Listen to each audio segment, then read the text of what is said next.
Hello, and welcome to the Narrowing Path, Walking the Spiritual Walk.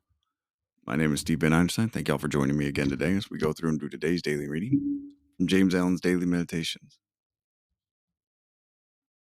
Sorry, I hit the mic there.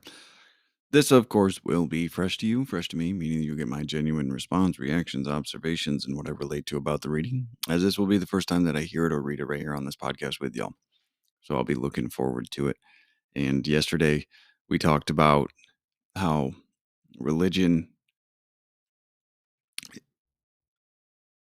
was not the focus of being truth. What it is about is practicing the way of truth and love. And that closing line yesterday was religions change from age to age, but the principles of divine virtue are virtually the same, are eternally the same. Excuse me. Beautiful reading. Let's see what today's got in store for us here halfway through December on December 15th from James Allen's Daily Meditations.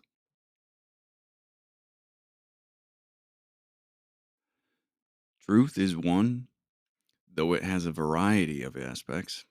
It is adaptable to men in various stages of growth.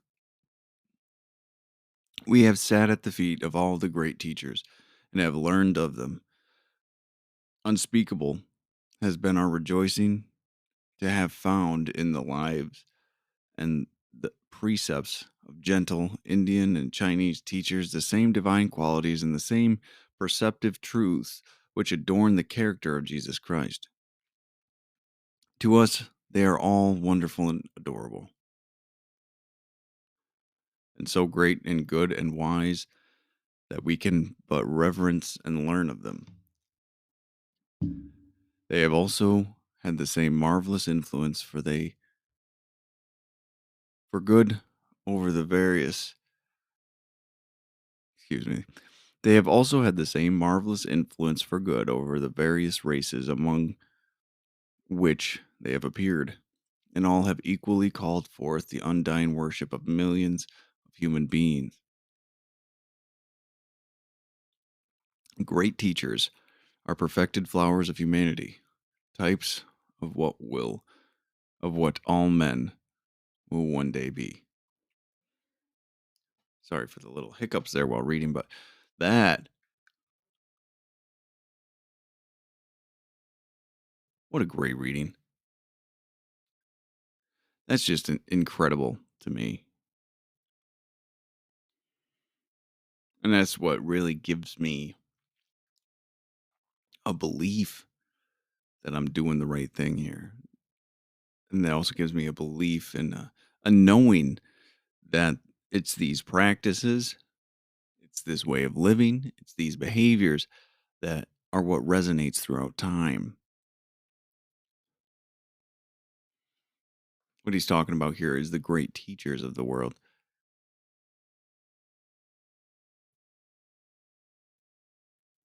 That all share the same qualities, the same traits, the same understandings, the same truths, that we may all learn from them because they are all based on the same truth. They all come from the same divine origins, same eternal knowledge. Just who discovered it, where they were when they discovered it, and when they discovered it. That's all that's really varied. The specifics of an individual are varied, but not the teachings. That's the amazing part. There's something to be said about a spiritual law that's ran through millennia.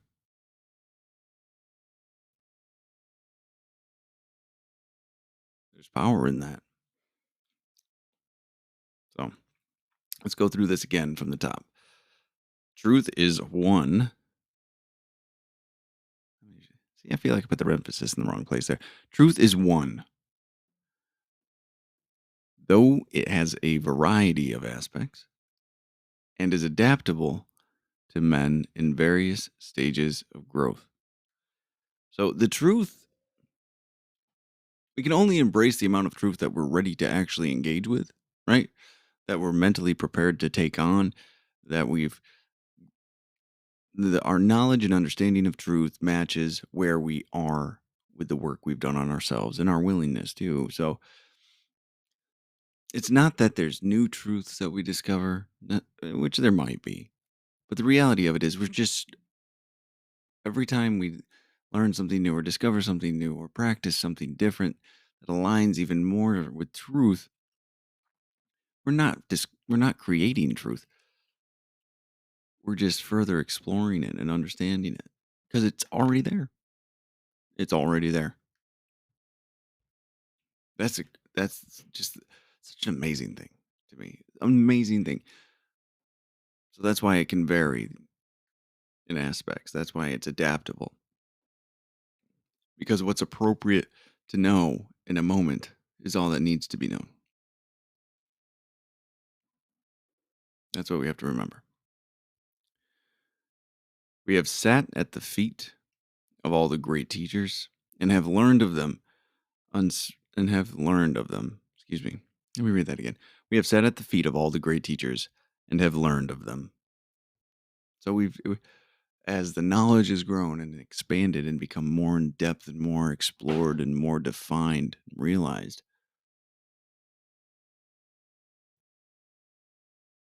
we've sat at the feet of all of these great teachers. And even right now, we only know what's possible for us to actually know, which seems obvious. But keeping that in mind, it's an amazing, fun, and intriguing thought, slightly scary, to contemplate what we might not, to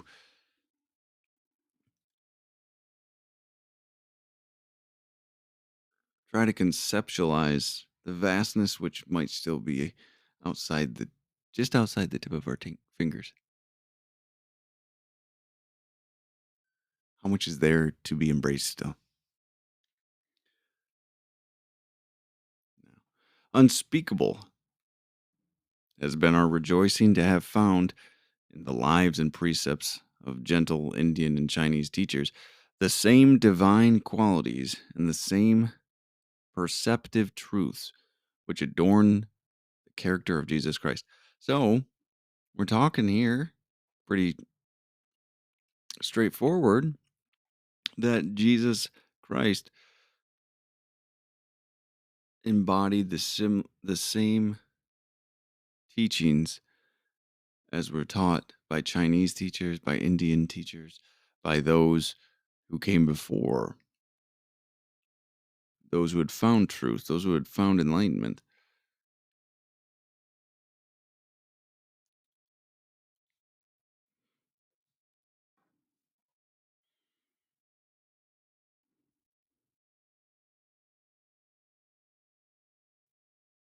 These are character qualities and behaviors that are constantly reoccurring,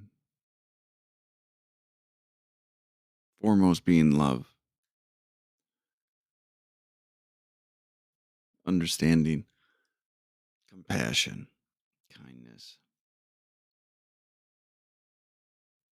a sacrifice of self interest, a sacrifice of self centeredness, sacrifice of self. So many things are tied together. Different verbiage, a little bit different influence because of the time and area, but the same, still the same. It's incredible. To us, they are all wonderful and adorable and so great and good and wise that we can but reverence and learn of them. They're people to be admired, people to be imitated as we learn to take the appropriate actions ourselves, right? These are guides, these are models of behavior, models of application through action and thought and principle.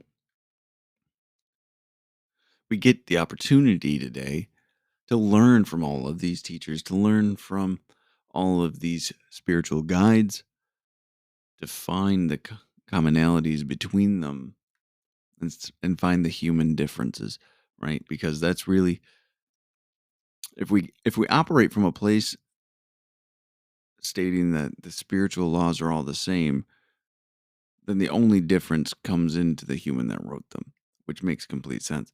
So spirituality, and spiritual living has always been here, just gets draped in different clothes from time to time. But we always get the opportunity to grow and learn. That's why I love books. I get to look at these things and grow in knowledge and understanding in ways I never thought was possible. It's incredible, absolutely incredible. And they should be revered and they should be adored. They should be learned from. They should be observed and studied.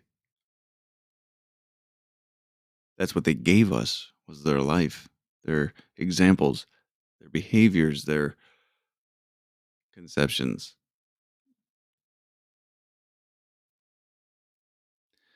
They have also had the same marvelous influence for good. Had the same I'm sorry. I don't know why I'm screwing this line up each time. They have also had the same marvelous influence for good over the various races among which they have appeared. So they've been an overall positive impact for the area of Earth that they came into existence on this plane on, right? So they've had significant impacts of spreading awareness and enlightenment and spiritual growth on the immediate surroundings. And eventually, because of just the progression of humanity, the world.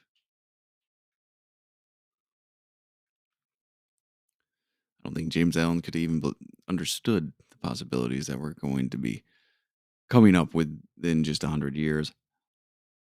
It's incredible the vastness of information and the speed at which it's shared. How quickly we can reach out to touch someone and just lift their souls.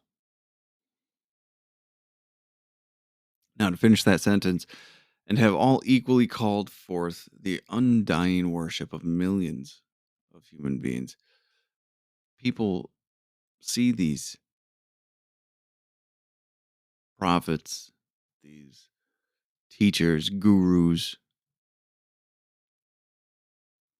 and they worship them because of the content of their character, because of their ability to understand spiritual living. It's incredible the amount of influence and power that has been passed along and grown because of one person's behavior, because of one person's integrity. How when you think about that, I'm talking about Jesus Christ, of course, and the Bible, and the absolutely incredible impact that it's made. It's amazing. That's how significant a true practice of this way of living is. That's the impact it can make. It's crazy. It's a beautiful thing, honestly, though. And now it ends with this: great teachers are perfected flowers of humanity, types of what all men will one day be. So we're all destined to be like these teachers, these gurus, these, some might say, are idols. We are destined to be that way. We just have to pursue it. We have to embrace it. We have to understand